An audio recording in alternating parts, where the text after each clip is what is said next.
The issue with any powerful force, whether it is a jet, a weapon, or a psychedelic experience, is not the existence of the force itself, but our inability to approach it with the right respect. In our modern world, where fear often overshadows understanding, we tend to react to things that challenge our comprehension with avoidance or hostility. We are, in essence, afraid of what lies within our own minds. Psychedelic substances such as LSD, psilocybin, and mescaline are not narcotics. They do not dull the mind. Rather, they awaken it. They open up our senses in ways that make the ordinary seem extraordinary.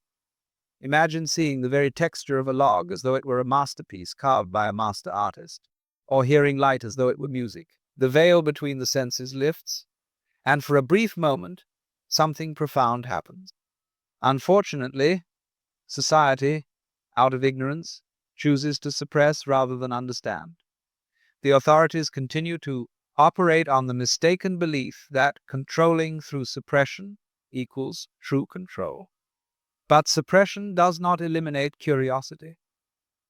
In fact, it often makes the forbidden more enticing, and behind the closed door of prohibition lies not madness, but the vast, unfiltered realm of consciousness itself, ready to be explored. The issue lies not with the substances themselves, but with us, the explorers. We do not have the guides we need, those who can blend scientific understanding with spiritual wisdom. The question becomes, who will guide us through the landscape of the mind? People will inevitably venture in. The question is, will they go in blind, or will they have a light to guide them? Each psychedelic, much like meditation, has its own unique quality, its own voice. They are not interchangeable.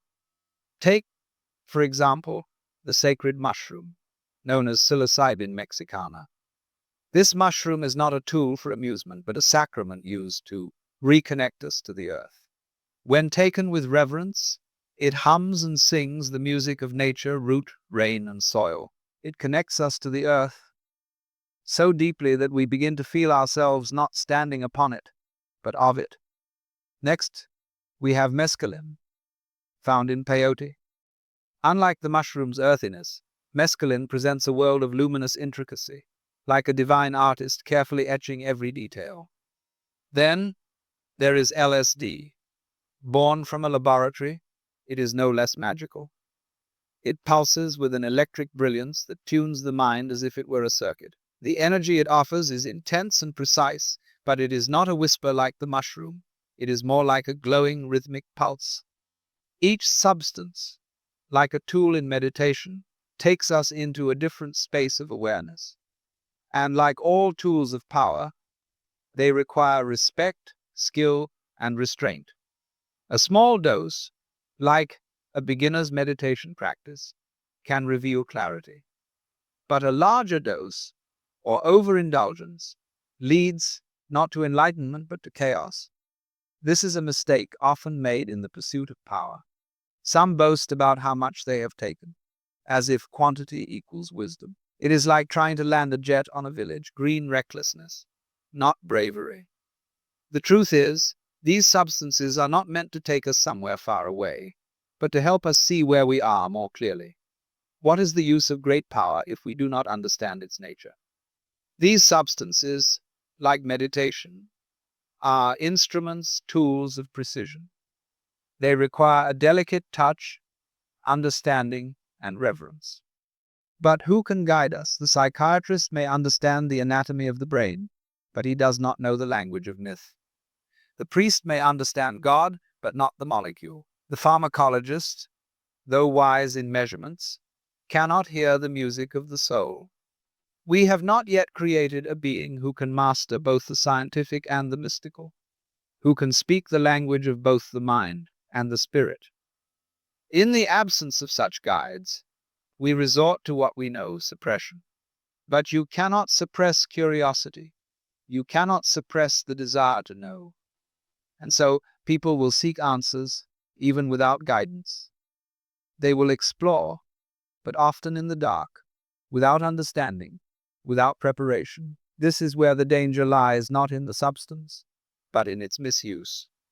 When these sacraments are used without respect, without ritual, the experience becomes distorted, and the clarity they offer turns into spectacle. The danger does not lie in the substances themselves, but in how we approach them. When we encounter the truth, it is not always easy to accept. In meditation, much like in psychedelics, we begin to perceive the world differently. We see not just with our eyes, but with our awareness. We hear not just with our ears, but with our being. This shift in perception, the realization that we do not simply perceive the world, but actively shape it, leads us to a deep self-awareness. It is a profound form of self-inquiry. When we enter a state of heightened awareness, everything becomes both familiar and strange. It is as though the ordinary world, which once seemed mundane, is now radiating with life. The process is not about escaping the world, but about seeing it more clearly.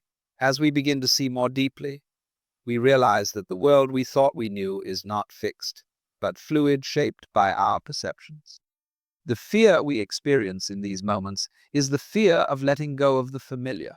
We fear the dissolution of the self. But when we let go, we realize that the self was never fixed. It was always a process, always in motion. True awakening is the recognition that we are not separate from the world around us. We are one with it.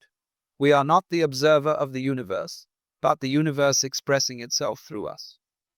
And once we see this, even for a brief moment, it changes us.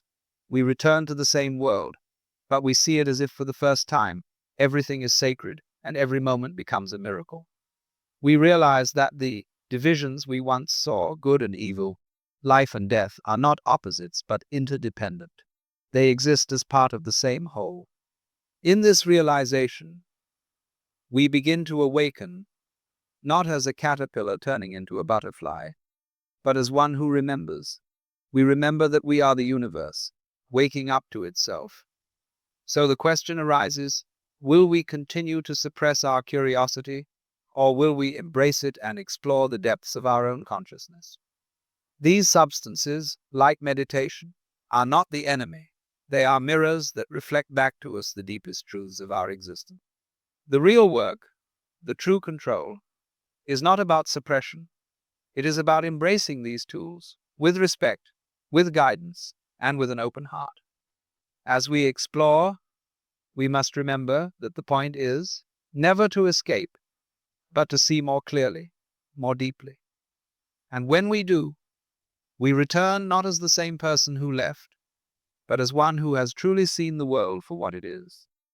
If you have found this exploration meaningful, I encourage you to subscribe and share your thoughts in the comments. Together, we can continue to dive deeper into the teachings of Alan Watts and unlock the vast potential of mindful self-awareness.